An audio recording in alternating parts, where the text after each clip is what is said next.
Hi, it's another beautiful Sunday, and welcome to another edition of Scorecard here right here on Citi TV. My name is Gabi Ofa. It's been a very good weekend for some clubs in the CAF Confederations Cup, and also the English Premier League. Liverpool fans will be delighted with the results they got against Brighton. Waited to see the Manchester City and Arsenal results, and that game ended in a goalless draw. We'll touch on that. And also look at the CAF Confederations Cup, where Dreams FC, they took a very big positive result against Stade Malien in Bamako, beating them by 2-1. The second leg is in Accra some few weeks, and then they'll see if they can make it to the semi-final stage of that competition. So it's all packed here. The guests are here. We'll take a quick break. When I come back, and then I'll get to introduce them, and then we'll get talking. All right, it's welcome back. This is Scorecard. My name is Gabi Ofa, and you're still watching Citi TV. We are with you from now to all the way at 10:30 p.m. Let me introduce my guest, and on my left is Kwame Safo Oheneba Esquire, and also on my right is Dennis Nyaku. Welcome, guys. All right, thank you, Gabi. How's the weekend been, though? Like they said, yes, we are sorry. So, Yes, Pastor. yeah, Jesus has risen. Yeah. Okay. Hectic and food bazaar. Yeah. Oh, you made your way to the place. I didn't show up. I was there in spirit. Okay, so is the Back to Your Village Food Festival. Yeah. Dennis? It's been relaxing for me. You know, a longer weekend, you know, and then feasting on football as well. Very interesting games here and there. So no better way to relax than watch a lot of football. So yeah, it's been good. Okay. Yeah. Well, I'll come to them a bit later, but talk about something really good for Dreams FC. They went all the way to Bamako to take on Stade Malien at the Stade Mas 26 earlier today at 5 p.m. And Dreams FC managed to beat the Malian side by 2-1. Remember that Stade Malien actually won the CAF Confederations Cup back in 2009, so they're actually facing a very formidable squad. Let's check out the highlights. When we come back, I'll just take a quick thoughts from the guys. It will be Koulibaly again. He lays it off, and it's the bottom corner, and there is our opener.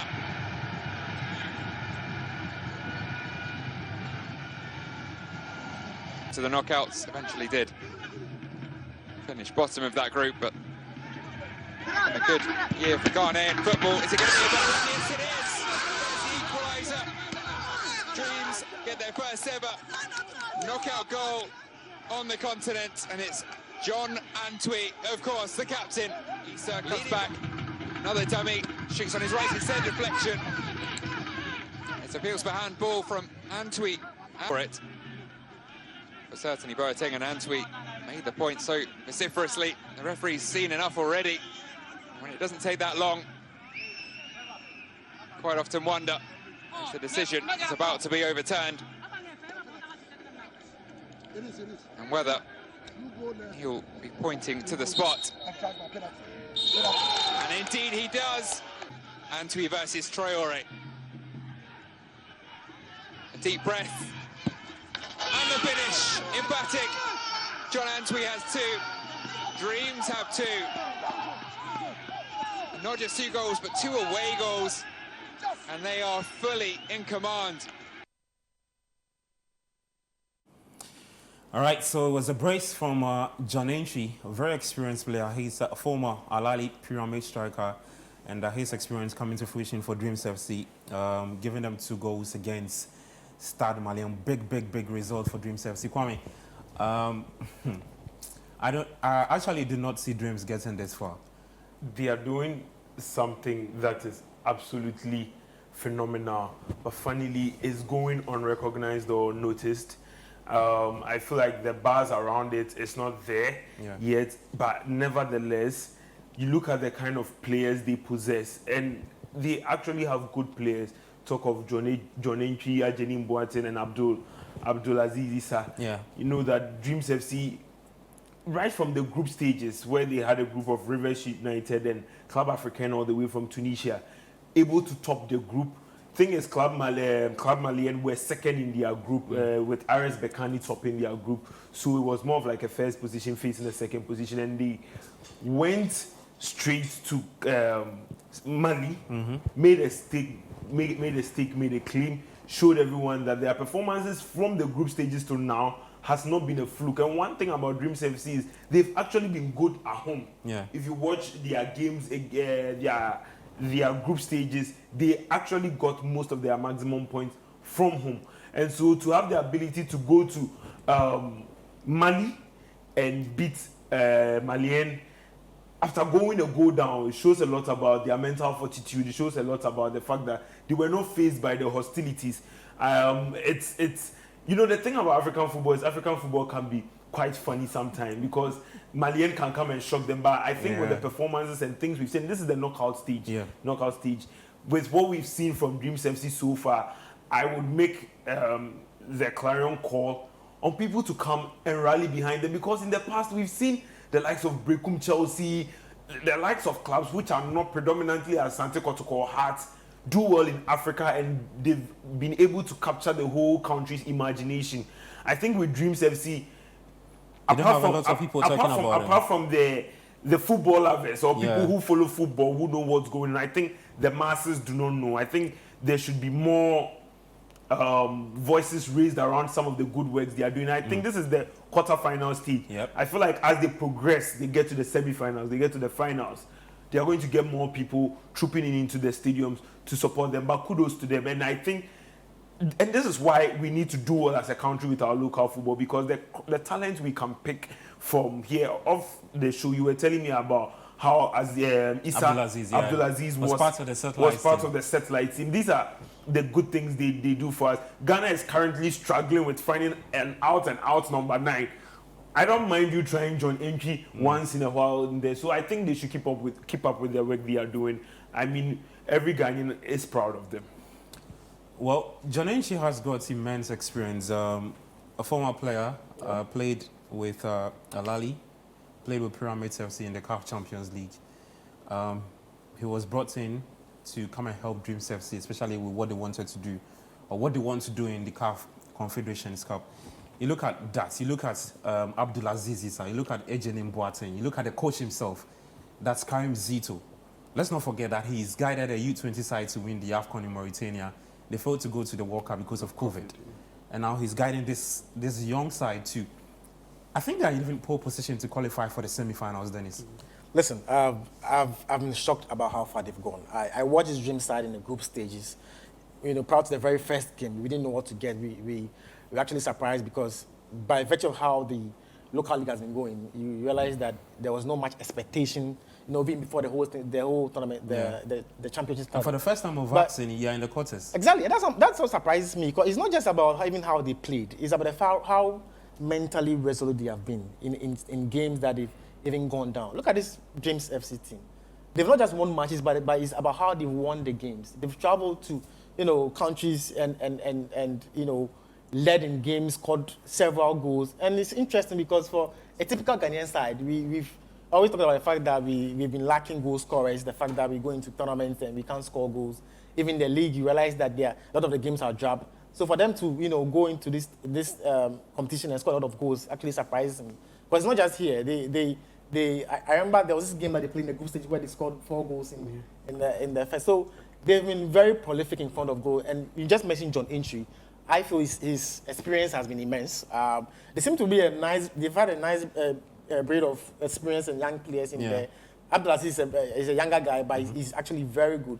So I'll give credit to Karim. I think he's done a good job on his side, because, you know, for them to go to Mali and come back from a goal down and lead the game and win the game by 2-1 is something that I give them credit for, because, you know, these are not things that you because you get into such situations, some other teams get into such situations and they'll get blown away. But for them to, for the first time, they go into such a game in the quarter-final stage, you know, concede the first goal and manage to come back in the second half, and even the way and manner they did it was impressive. So I think it's great for Ghana. I think that it's good for Dreams FC as a team. I think with time, as we progress in the competition, I expect that more people will get to know about them, and the buzz will be better. And you never know how far they can go. Yeah. For me, even if it so happens that they get out from the next stage, I think they've exceeded expectation. And for what they've done so far, I think it's been great.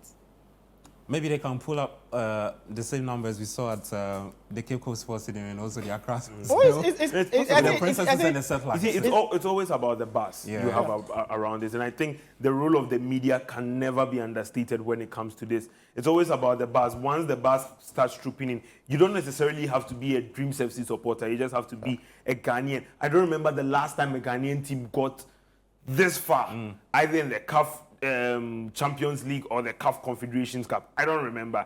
I think this is the first time in a long while a Ghanaian team is getting this far. I think by virtue of that alone, people are going to show up. It's always about the publicity. It's always about the buzz. If it was Hearts and Kotoko, at least you could get that divided thing where people... But when it comes to teams like Brekum Chelsea, Mediema, Dreams FC, I mean, I feel like people would come around so far as there's the buzz about it. All right, so Dreams FC doing big things in the CAF Confederations Cup. Let me know what you think about what I still believe lads are doing.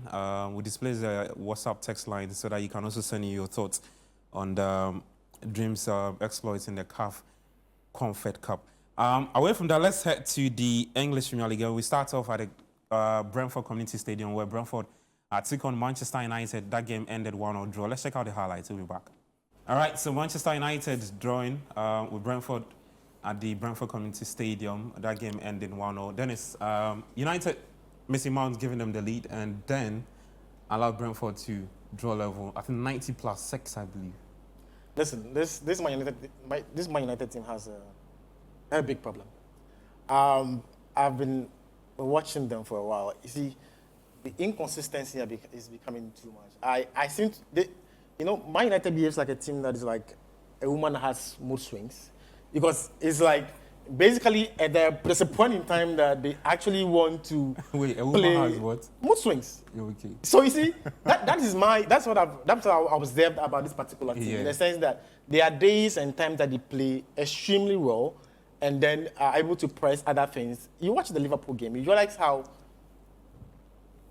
vibrant they were. Not to take any credit from Liverpool, that match was, I think they won because Liverpool, messed up a lot of the chances they had. And then they came into the game later on. But when you watch this game critically, it was a very lazy performance from Man United. A lot of you watch how the players pressed, you watch the game from the very beginning.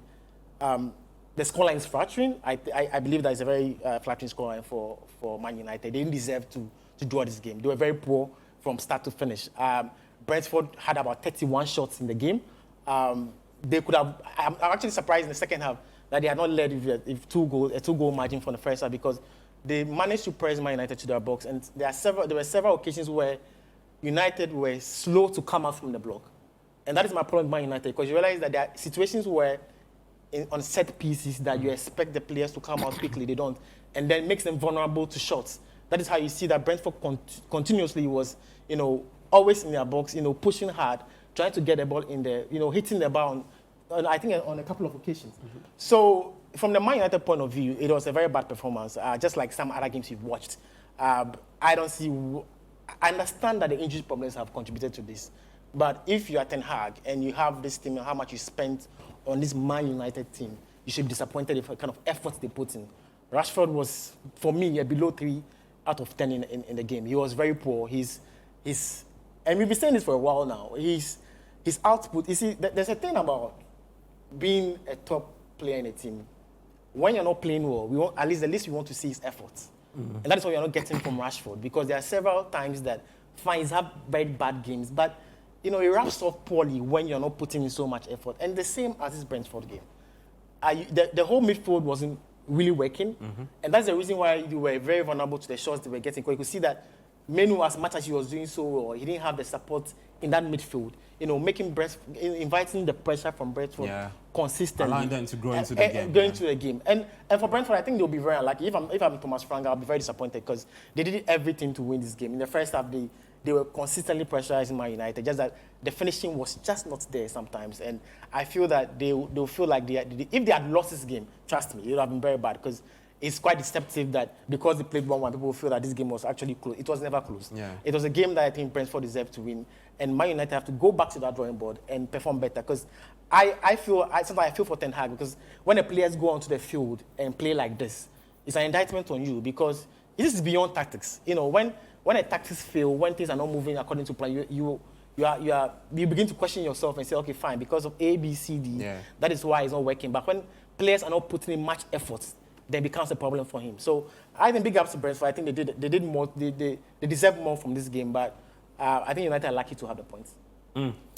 United lucky to have a point. Kwame, do you agree? No, I'll take this game from Brentford's perspective. Okay. Excuse me. That's fine. Brentford's perspective. Yeah. I think Brentford's position on the Premier League is one of those unfortunate things. And one thing, I get it that United, with your mood swings analogy and all of that, but going to the G-Tech and expecting a result, the G-Tech Stadium used to be a very difficult stadium when Brentford came into the even City's 3-1 win at the G-Tech Stadium, they had to huff and puff before they got the point.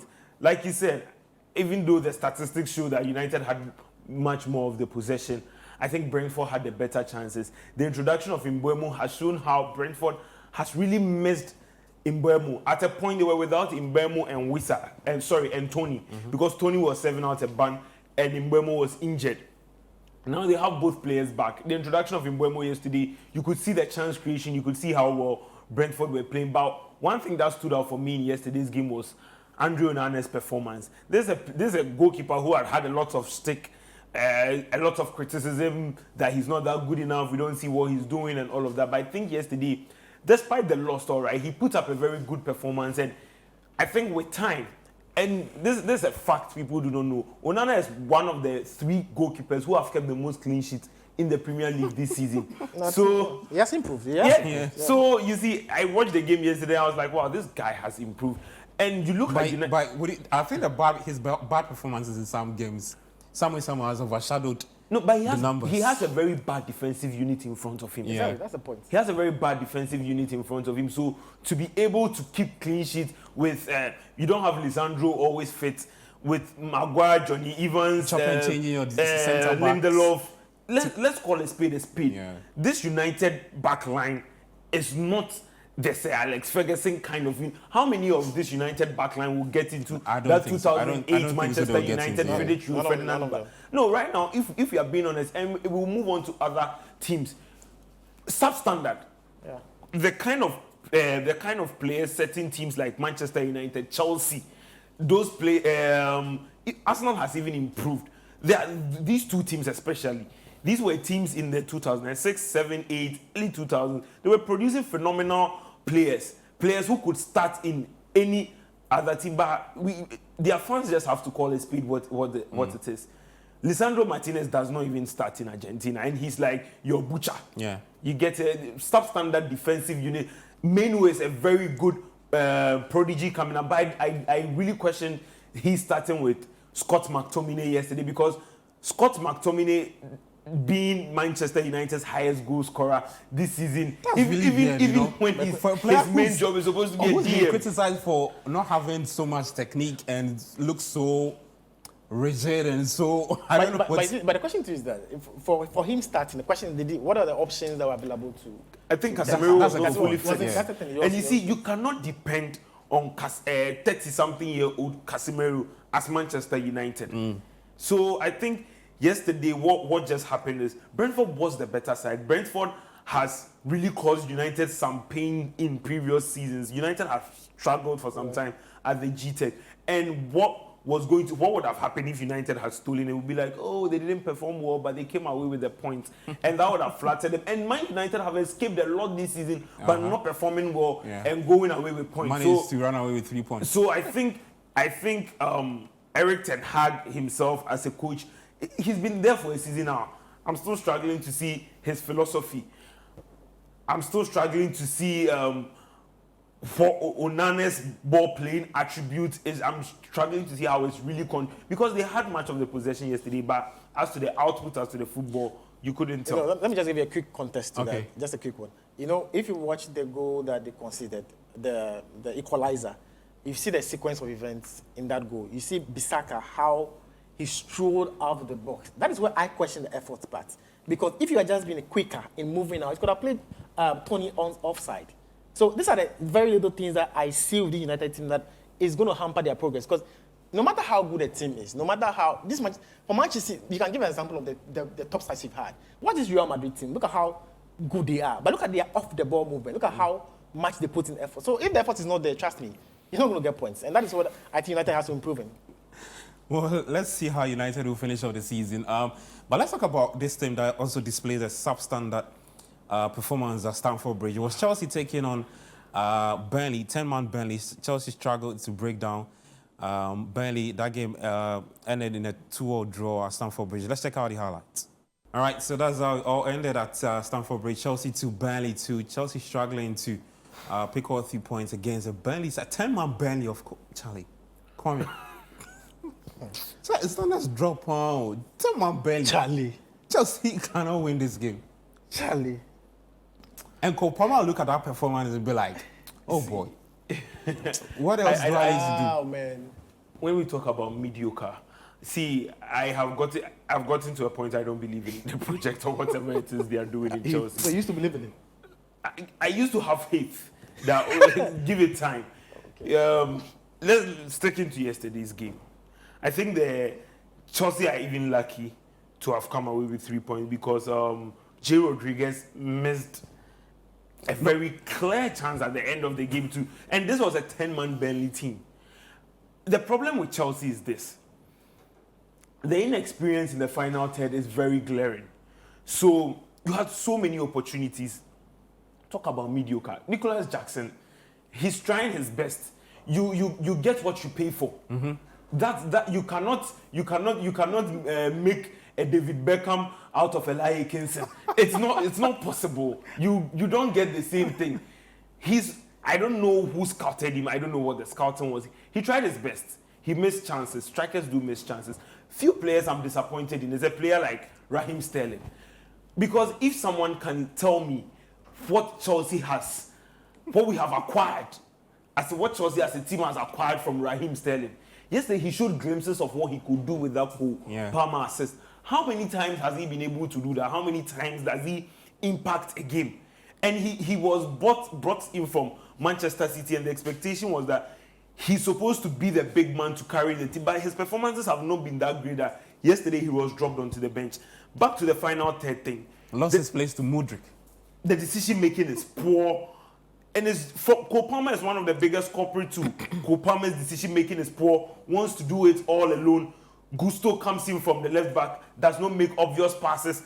Gallagher is not trying. Nicholas Jackson is missing chances. Any premier number 9 would score. So you get what you pay for. I mean, this is the vision the new Chelsea owners see the team in, which is investing. How many of these players have played in the final third? I mean, the front three have played together.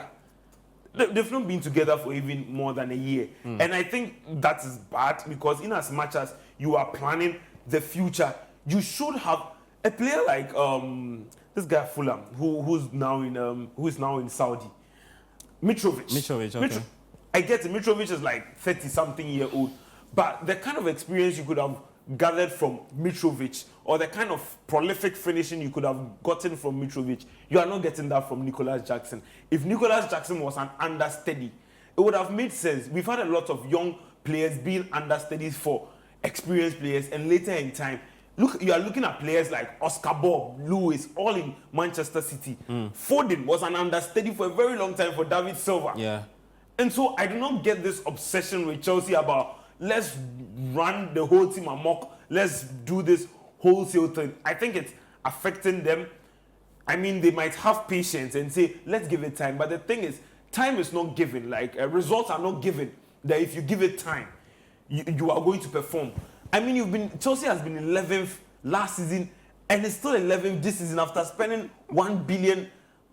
That can change the whole economy of Ghana. So I don't get it. I honestly feel that they've bought the 11th position. I think Pochettino's time is numbered. His time is numbered because in as much as it's a building process, Chelsea wants results. Okay, Dennis, I mean, Kwame talks about the fact that Pochettino's time or his days is numbered at Chelsea. But you look at the project, first season, he's guided Chelsea to the finals of the Carabao Cup, went on to lose to Liverpool. He's in the semis of the FA Cup. would you not say he's taking the right boxes, even though things are not really working for him? Which box is he taking? I mean, bring in young players, try and groom them, turn them into world beaters. I don't even want to focus on this Chelsea project thing because I think that is a joke. From day one, the host from Todd Bowley agreeing to bring in a lot of young players, taking out the entire experienced squad of the team. That decision was chaotic. It didn't make sense to anybody. Any football person who sits down and saw that happen, you ask yourself that this is somebody who's investing into the game. Even if you don't have the knowledge about the game, get people who understand it. That was my issue then. So I don't even want to, the whole project gives me headache. I don't even want to talk about this whole Chelsea project thing and Chelsea fans believing in this project because it's not going to work. Because you see, when you listen to some of the Chelsea fans, they tell you that, okay, fine, let's give them 3 years with time to get better. Listen, you and me know that this team, give them 4 years, they will not get better. Because some of the players, let's be honest, some of these players are not there. No matter what, there are some players, of course, who will improve. Enzo Fernandez will get better. Caicedo will get better. There are some of the players who will improve, but some of them are just that level, and they cannot get better.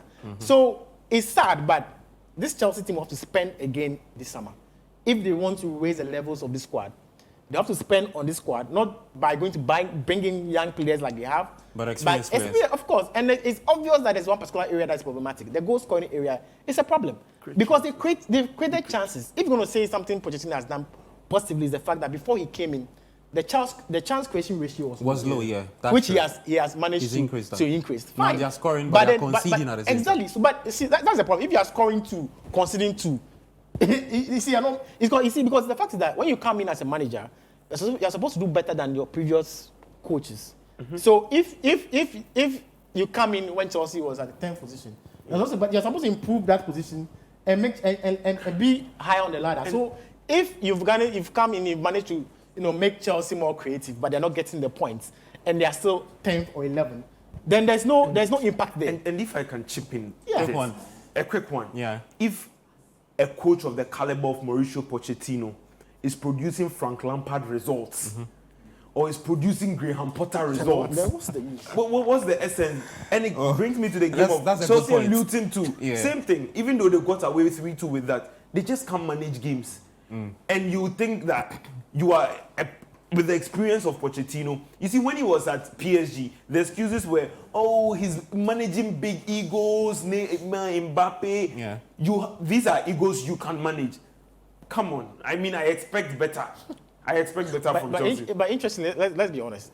Coaches like Pochettino and Ten Hag are benefiting from one thing. Because when you watch a Manchester United team, they've had coaches strings when they've had Mourinho, they've had Van Gaal, Mourinho, David Moyes. So they just want to cut out on the managerial turnover. So that is what's working for Pochettino as well. Because they feel like, okay, we got rid of Lampard, got rid of Pochettino, Graham Potter. So they are benefiting from the fact that owners don't want to repeat those same errors. That's why they're having more time. But if they don't capitalize on this opportunities, trust me, they'll be out. Well, interesting thoughts from Dennis and also Kwame. We'll take a quick break. When we come back, I've seen your messages, and then also check out the highlight from Spurs and Arsenal, Manchester City. You're still watching Scorecard. My name is Gabriel Fair. Don't change your dial. All right, welcome back. You're still watching Scorecard. My name is Gabriel Fair, and this is Citi TV. I'm doing this with Dennis Nyaku and also Kwame Oheneba Safo Esquire. Let me get into some of your messages, and then we check out the other highlights from the English Premier League. I'll start with this one. It says, good evening, guys. Nice show. I like what Dream FC is doing, but why is John Entry not in the Black Stars? This is a player who has proven to be clinical when given the chance. Charles from Medina. Okay, well noted. This answer says, Arsenal deserve to win today, but will bounce back stronger in swifter. Thomas Tuchel will be sacked on Wednesday night. But he's already a goner. Daniel Legends from Cape Coast. Okay. Another one says, I actually wanted us to beat Arsenal, but they managed to get a point. But we are yet... Okay, we are winning. Levels man inside cantonment. This one says, good evening, guys. Great show, as always. I'm just waiting for Partey to assist Gabi Jesus so I could write a caption like this. Angel Gabriel appeared and said unto us, Fear not, O Gunners. Hey! Charlie. He says, go into the city and tell them Jesus has risen. Jesus has risen. Serve yourselves with the best wines and party all night. Hashtag Easter special. Hashtag scorecard. This is Ed inside Bitchely. Okay, another answer says, hello guy. United's problems also include largely the manager. He should be hard enough to substitute players like Rashford and Bruno out if they are not performing. We have young guys on the bench who can contribute meaningfully to our games. By Onga from East Legon. Evans from Spentex says, how can Chelsea find it difficult to defeat a 10-man Burnley? On that note, I think the only thing Chelsea will left this season is their hands. Thanks. It says, hi Gabi, I'm interested to hear Dennis Nyaku's comment about Arsenal. Oliver from Spintech. Okay, so Dennis will touch on that. This one says, good evening family. Michael Dawson inside Dansuma. Our number 7 has now scored his first goal. New energy for Mason Mount. United fans are talking. Okay. All right, let's check out the highlights from Spurs taking on Luton. We'll come back and then talk more on that. All right, so Liverpool go top of the Premier League after that result. Arsenal playing out a goalless draw with Manchester City. But for Liverpool, it was down to Luis Diaz and Mohamed Salah giving them all 3 points in front of the Anfield crowd. Good result for Liverpool, Dennis. Positive result. To be honest, I'm very much impressed with Liverpool in recent games.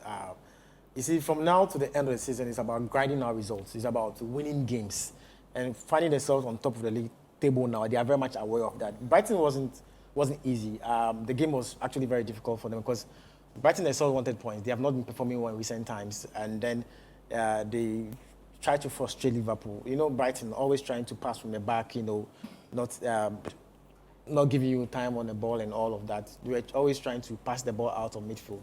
But Liverpool did something that was really crucial. They did what Man United didn't do in their game. Very aggressive, a lot of effort, because what you don't want to do, allow Brighton to do, is to dominate the ball for them. Because if you give them time on the ball, they will find spaces in your midfield and go find a way to score you. But they didn't allow them time. Liverpool was very aggressive. They didn't give them any time on the ball at all. And probably people may say Brighton themselves have not been ruthless in front of goal in recent games because besides Welbeck, who has been scoring goals, some of the guys who have been playing up front have not been in the best of forms. I mean, Ferguson some time ago was scoring goals here and there. Lost some key players. Mitoma is injured, back problem. A few of the players are injured, so they're actually in a difficult problem. But give credit to Liverpool. I said that front line of Liverpool has scored over 67 goals. It's not for nothing, and it's for me it's impressive because they have been messing up a lot of chances. And Darwin is one of the culprits. As much as I'm actually a big fan of him. I think he does a lot of the ball. He gets himself into the box several times. Even when he misses chances, he's never shy. There's some strikers that the moment is not going well, he gets to them. They don't want to get into the box anymore. But he finds a way to still influence the game. And I think with that front three, they can actually win this title. I think people see them and think that they don't look, it doesn't look possible. I think I see him shaking his head. But you see, I understand when people say that. But you see, you have to look at the other side of Liverpool as well. They are finding ways to win games. They were not really dominant in this one, and they won it. I'm telling you, it's nine games to go. If you can grind your way through, and if you look at even if you compare the fixtures with Arsenal and then City, on paper they seem to have the best of the options. And I'm not saying they'll win it, but I won't be surprised if they do, because seeing what I saw today, I've always felt that City are favourites for this title. But I think that something could change. And that is something that we should be aware of. I think there will be some drama getting to the end of the season. And I think Liverpool are in good stead, because don't forget, they've had injuries.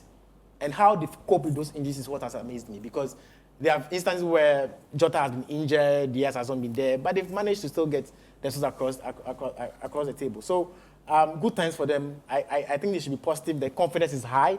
And don't forget, that extra motivation that they want to win it for Klopp. The Klopp factor is still there. A good farewell. And on any day at Anfield especially, they'll be pushed to do that. So, yeah, I think it's positive for Liverpool. Yeah, I just feel that they can do it if they really want to. Okay. Kwame, I saw you shaking your head in relation to Liverpool's chances of winning the Premier League. I mean, quick thoughts on it, and then you share your quick thoughts on Spurs' win against Luton. Personally, I would want any other team but Manchester City winning the EPL trophy. But if you did watch the Liverpool game, you realize that Liverpool has so many vulnerabilities, especially on their right wing. Who doesn't? No, but you see, you know, and I think even United targeted that today's game, over 80% of Brighton's attack, especially in the first half, were on the right wing with Adingra on Conor Bradley, because it's a very vacant and open space. Conor Bradley, just like his predecessor Trent, I think Conor Bradley is a better defensive-wise than Trent, but he also has similar problems. And I think most of the problem is because on that same wings, you have someone like Salah who does not really track back to help out defensively. So mostly players who are on that right wing suffer. But on the other side of the game, and another vulnerability of Liverpool, the highlight will tell you that Mo Salah scored a goal. But if you watch the whole game, he was very off color today. Yeah. Especially in the first half. Yeah. Up until that goal, I think I struggled to see him in the game. He was very off color today. And you look at a player like Luis Diaz, who has never been the same after his injury. He gets in the goals here and there, but he's never been the same after his injury, I think, against Chelsea somewhere last season. And then you have the Darwin Núñez headache. Darwin Núñez is no Suarez. What Liverpool, something which would have made me very comfortable in Liverpool winning, is if they had one more prolific attacker to support Salah. Because even if Salah is off color, this is Salah on his day being off color and still managing to get a goal. If he doesn't get a goal, he gets an assist. That being said, the brightest spot for Liverpool is McAllister. And that's why I keep on talking about what you buy and what you get.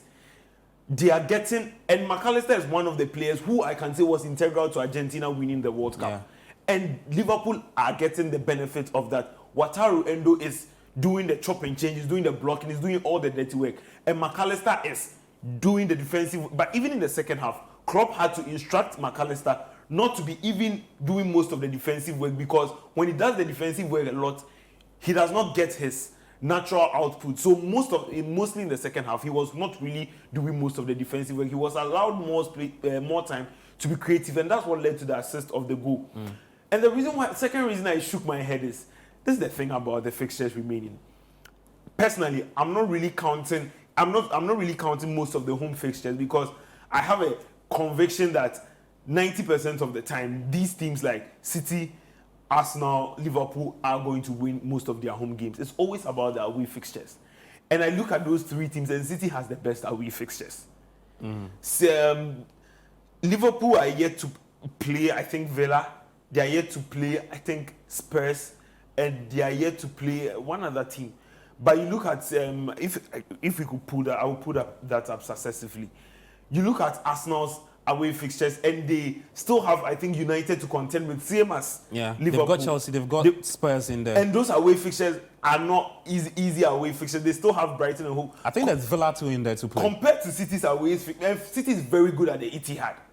City is very good at the Etihad. And so a lot of people were shocked they couldn't even get a goal against Arsenal. We'll get to that game. City's away fixtures are slightly easier and better. I think the most difficult one is Brighton and Hove as an away fixture. And that's what makes this thing very tricky for me. A year ago, at 29 games, City was like 6-7 points behind. So it's tricky, it's tough, but hopefully if Liverpool can work on these things, it's not a sure bet that Liverpool is going to win. I'm still of the conviction that City has a slight head over Arsenal. I don't know. It's just a gut feeling. It's a three-horse race. So let's see what the title race will go down the wire. Is Liverpool now on top of the table, Arsenal second, and then Manchester City third. And so that takes us to the Etihad Stadium to witness that goalless draw between Manchester City and Arsenal. Let's check out the highlights. There's more for you. All right, so that's how it ended at the Etihad Stadium. Manchester City 0, Arsenal 0. Guys, Dennis, a lot of people were expecting that Arsenal would be slaughtered at the Etihad Stadium because it's the Etihad. Arsenal have only won 2 matches ever since the Sheikh Mansour takeover, 2008. They've only won 2. Yeah, I think they've not won there in 9 seasons. Yeah. Basically. Yeah. So yes, I didn't expect them to get slaughtered. No, but I expected City to win. That's what I expected. Listen, I've had a lot of Arsenal fans come at me because in December I was very critical of the team, and I said that I didn't see any kind of seriousness in the team because I felt for a team that was willing and was so much in a hurry to win the league because they had not won it in 20 years, and I thought there was much hunger for them, and what they were doing in December was unacceptable. So, and for Arsenal fans themselves, if they realize ever since I made that statement, they have actually improved. That was on a lighter note though, because ever since I made that statement, they've gone on to make, have some very good runs, winning big margins, and so they've actually raised their game. I will not deny that fact. Arsenal has massively improved from December when they were conceding a lot and all of that. And that is why I felt that as much as I expected City to win the game, I didn't think they're going to win by a big margin. But let's go into the game itself. Let me give you some context. So City, I expected them to have a bit more of the ball, like they normally do at the Etihad. Mm-hmm. What Arteta did today was not to overly commit to the press. And that is what they managed, how they come in and out. And you realize most of the times you're actually, on the backdrop, expecting City to do the incursions. But for the first time, I realized something. I've never seen City this scared. Whenever you see City at the Etihad, they always impose the game on them. And for the first 15 minutes, I realized City was scared. And that's something I've never seen with Manchester City. And that tells you the kind of effort Arsenal has put into their game. For them to come into the Etihad and play the way they did. People say, yeah, the game was exciting. Because last season, this fixture ended 4-1. Exactly. And it's been like that for a very big, it's always been big matches. 5-1, Man City were not just beating Arsenal, they were humiliating them. And that is why people were expectant of a big win. But they put in a good result. That's why I'm surprised that I've heard a few pundits say that Arsenal didn't play, they just came in and sat back. I'm like, no.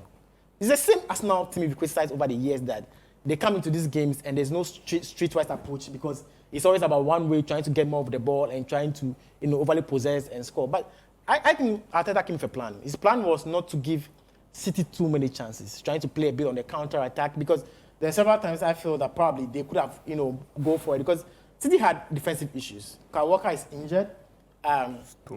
Stones, which is a major part of this Man City framework, is also out because naturally he would have expected, stepping into midfield and then pushing the buttons. Because you see, what has changed with the City team from last 2 seasons is that now they have a target man in Haaland, meaning that they don't just play the passes around. Sometimes they go direct. Yeah. So when you have somebody like Stones coming in midfield and pushing up, it leaves some holes at the back. But at the same time, too, they know that they have a target man. So that has always been managed well by Pep. So for him being missing was a big deal for Man City.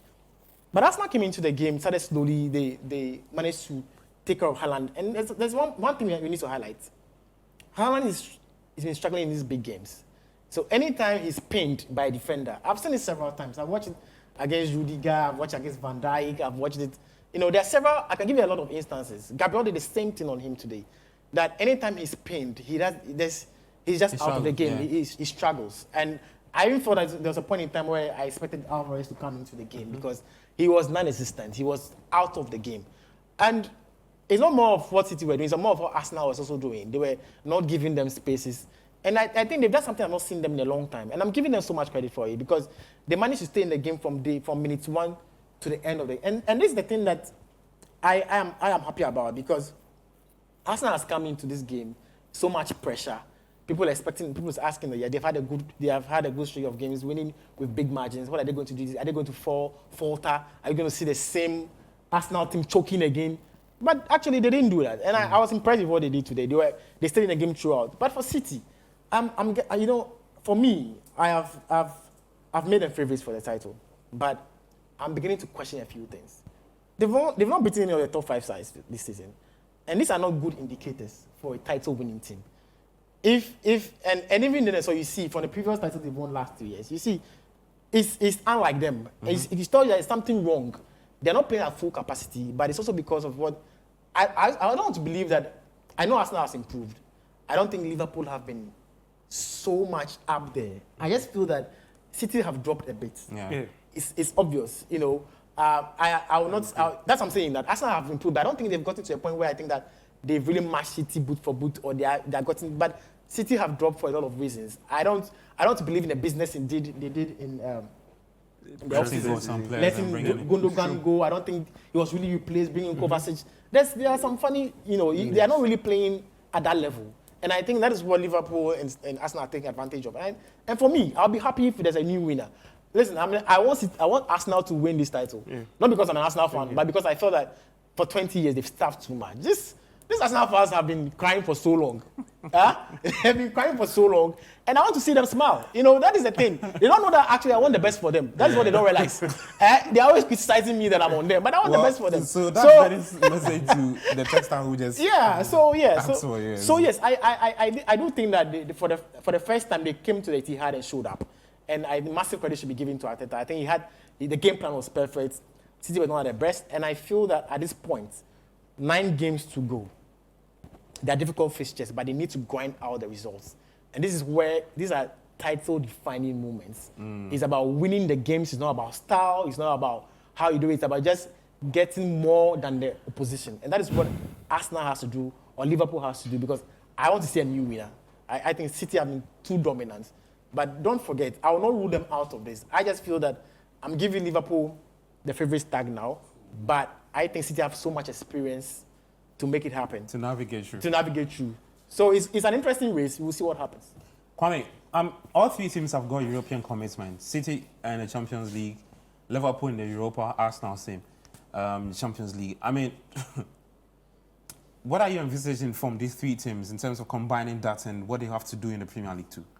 I think maybe Arsenal will be a stranger to that. City are no strangers to that. They won the treble last season.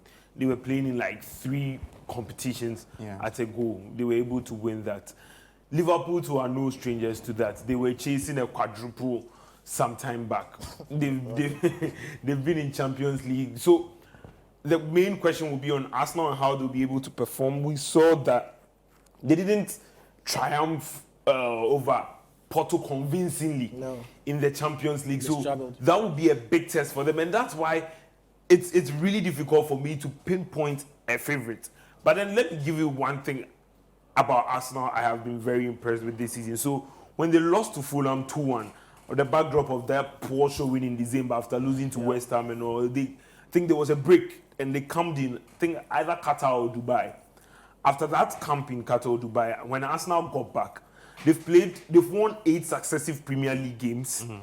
They've scored over 33 goals and they've conceded just 4. Yeah. It shows you that their defensive unit. So you were talking about Kyle Walker and Stones not showing up. For most part of last season, Arsenal was without Saliba. Yeah.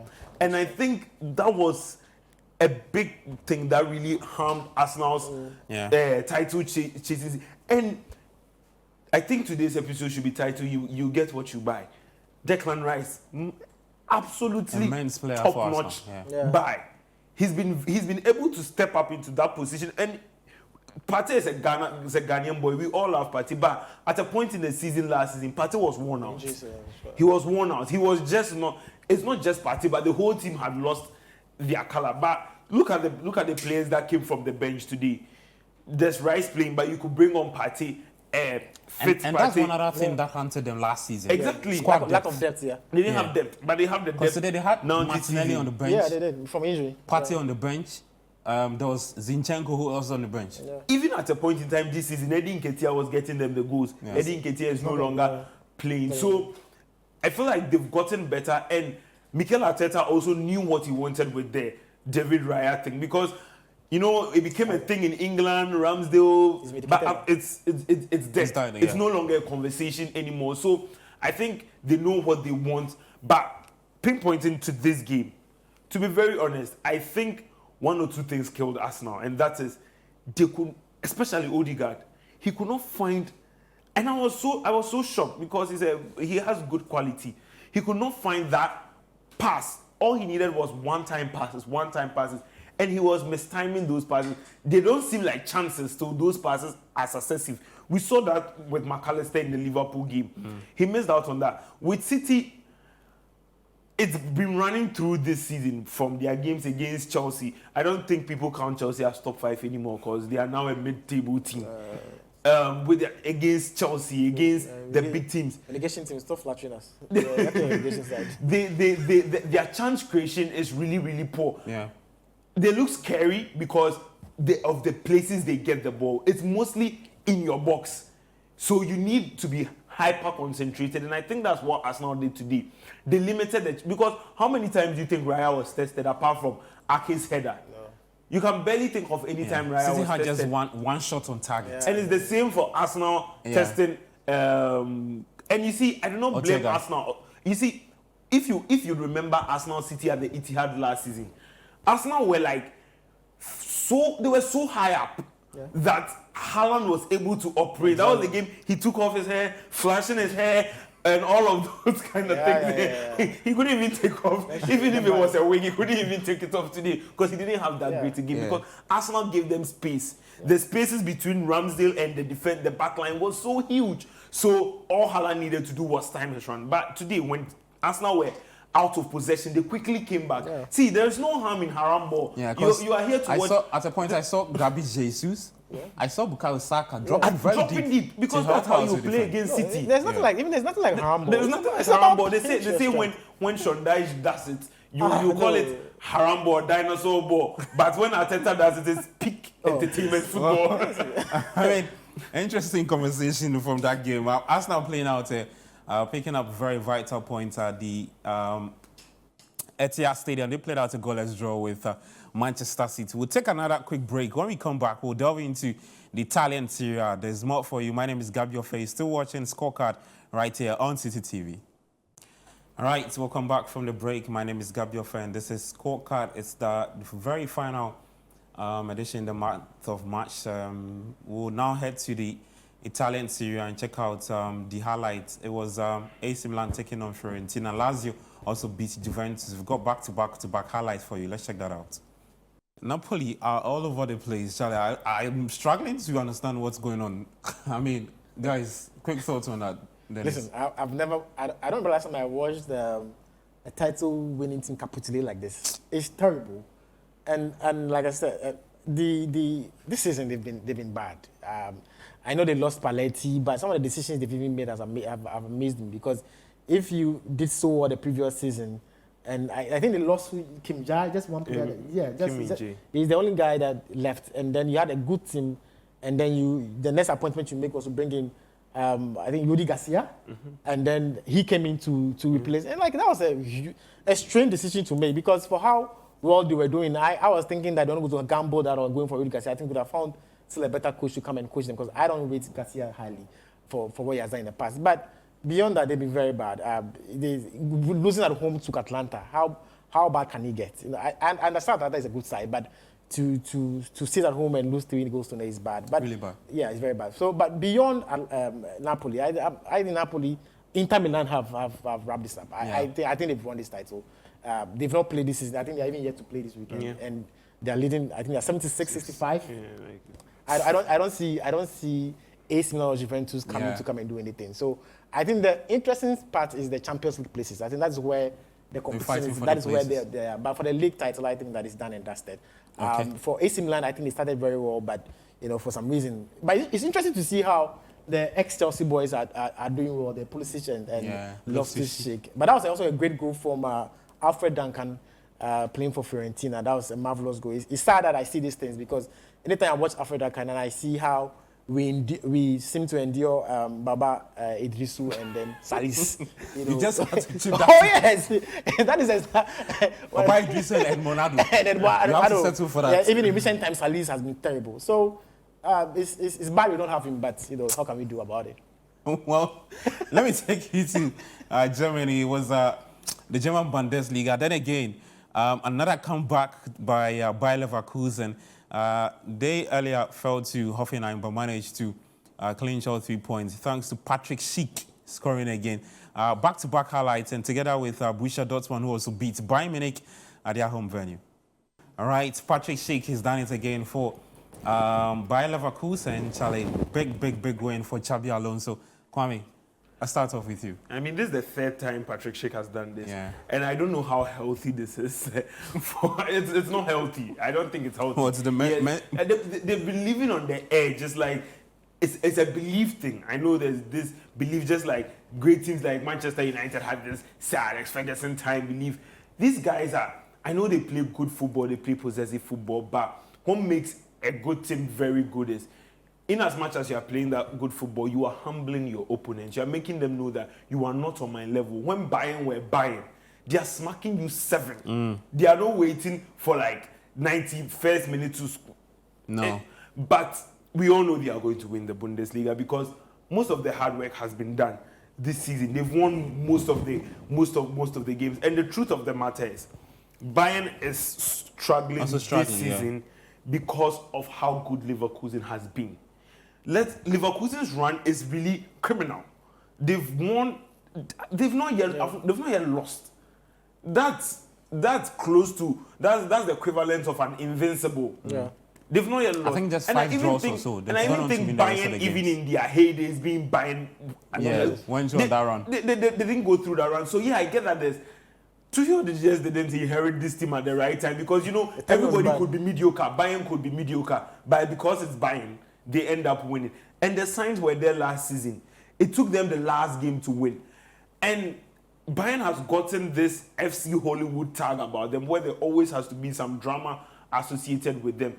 You have players questioning managers, and the people on the top, Oliver Bierhoff, Oliver Kahn, all those people. There was no need to make it known that Tuchel will be leaving at the end of the season. You think it was a wrong move to announce? Next year. Yeah, like why should I kill myself for this guy? He's just not going to be there next season. We know that there's been a lot of backroom clash with the like of Joshua Kimmich and other figureheads in the backroom. So all of these things reflect on the pitch. I think I don't understand the buying of Eric Dyer. The Kim Min-jae signing is not going well. Upamecano is just not.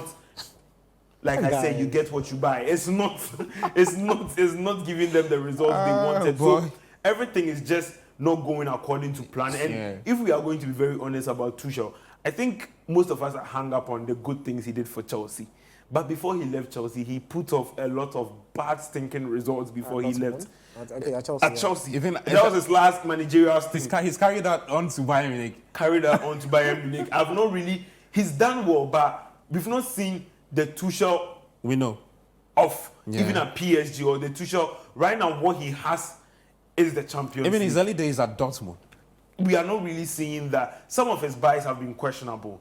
Personally, I don't see the Eric Dyer buy. And a team like Bayern Munich should be moving on from the likes of Müller. The fact that they've not been able to move on from the likes of Müller, or they've not been able to move on from the likes of Manuel Neuer, it's really problematic because now when Neuer is not in the stick, Ulrich cannot really perform. Ulrich is not taking the bull by the horn. When Neuer was out, they were supposed to go for a very clinical goalkeeper they could use for a long run, and they went in for Jan Sommer, who is already very old. So I don't see what the succession is. They are trying to use maybe the likes of Musiala. Kingsley Coman could have made a difference, but they've never had Kingsley Coman throughout the season. They've never had Gnabry throughout the season. They've just not been back to their best since Hansi Flick left. So I think Leverkusen are just putting on a ridiculous performance. They are putting on such a good performance. People are not even looking at how good Stuttgart have been this season because of how good Leverkusen. Because Stuttgart is even up and above RB Leipzig and even Dortmund in the standing with Seoul Guirassy. So the Bundesliga, I think the Bundesliga needed this because in this season, people actually are paying attention to the Bundesliga. We're just tired of the Bayern monopoly. All right, let's check out our final highlight. That's taking us to Spain. And then I'll read 1 or 2 messages and then we'll call it a wrap. It was Barca beating Las Palmas. All right, so Barcelona running away with all 3 points. Madrid, on the other hand, just finished. They won by 2-0. Then his quick thoughts on, Madrid already running away with the title. Barcelona are just trying to catch up with the Champions League places. Just quick thoughts and then we'll call it a wrap. It's pretty obvious that they have improved. I think if you watch them the last 4 games, you could have there's been massive improvements. Initially, they were even struggling to score goals. Lewandowski seemed to be putting the balls in the net. There's much more coordination from the team. The press is better, like Xavi wanted. I don't know. The last time they asked him whether he was still going to go, he was, as much as he said he was good, but he was not emphatic. I don't know whether maybe this resurgence will make him change his mind. Oh, he will go. You change. but that is what it's been. They play second fiddle to Real throughout. Kelvin and MK will not be happy to hear. Shout out to you. So I think they play second fiddle to Real for some time now.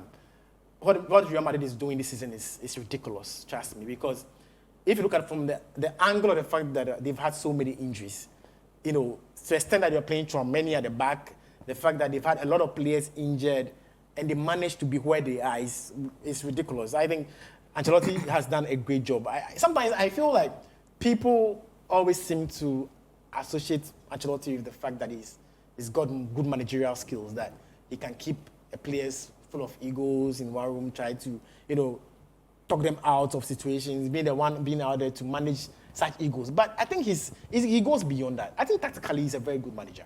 That is something that people don't really watch. People don't really talk about much. But I've watched Madrid this season and I realized that a lot of decisions he has gone for on how Madrid plays and everything, how he has managed to incorporate Bellingham in. Because trust me, we all knew how Jude was good and how good he was, but we never saw that goal scoring side of him. But for him to discover that and put him there for Bellingham to score a number of goals he has scored is amazing. So I'm just impressed by what Madrid, and it's good because at this point they seem to be having a lot of the players back now, which is going to make them more dangerous. They won 2-0 today, keeping a clean sheet. So as much as Barcelona are getting better, Real are not relinquishing. They're actually not relinquishing that post. I just feel that they will win this league and they'll be champions. I think the major question is how far they can go in the Champions League, and I think that with time we'll get to see how far Barcelona goes. Maybe Xavi changes his mind. You never know. For the Barca fans, actually, I'm not interested in it.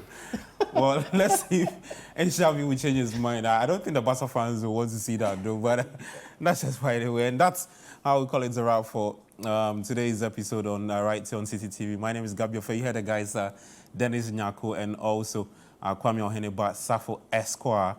Many thanks for also sending in your messages. It was good to hear from you, the Arsenal fans, the Liverpool fans, the Barca fans. Unfortunately, I couldn't read all the messages, but next week we'll do that for you. Don't change it up. My name is Gabio Fe. Thank you so much for joining us. We're back same time next week.